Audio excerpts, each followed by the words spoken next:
Hindi na ipinagtataka ng isang grupo kung bakit kinakapos sa mga pamilya ng mga minimum wage earner.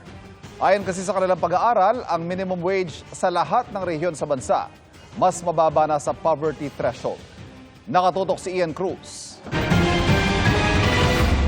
Naka-duty ngayong holiday si Landry sa pinapasukang ihawan ng lechong manok.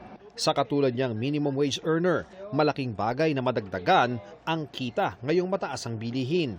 Chance na namin kasi yan, sir, kasi double pay na talaga yung ano. At pag overtime naman, Overtime naman, ano yun. Para dagdag na rin sa ano namin, sir, sa allowance namin para ano. Laki-laking sahod na.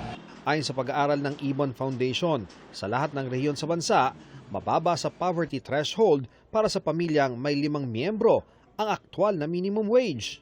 At nakuha namin doon, nakakagulat. Yung on average na 11,000 pesos na minimum wage sa Pilipinas, actually 21% less than yung poverty threshold sa pamilya ng 5. Sa NCR, ang may pinakamataas na arawang sahod, 695 pesos o mahigit 15,100 pesos kada buwan. Pero mas mababa ito sa 15,713 pesos na monthly poverty threshold para sa isang pamilya na may 5 miyembro sa Metro Manila base sa 2023 data ng Ibon Foundation.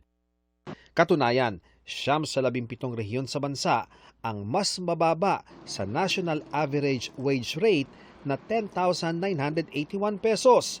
Sa kanilang tayag gamit ang Family Living Wage Formula na itinigil daw ng DOLE noong September 1989, ang dapat daw na daily wage ay halos 1,300 pesos. Dapat lamang bugin ng wage boards, dapat lamang magpatupad ng national minimum wage na right now, 1,277 pesos to be exact. Noong Marso pa lamang yan, hindi pa ito buong bumibuelo yung pagtaas ng presyo ng bilihin dahil dun sa oil price shock.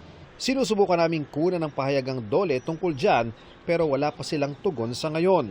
Pero para sa Employers Confederation of the Philippines, mahirap yang ipatupad, lalo't hirap na rin ang maraming maliliit na negosyo.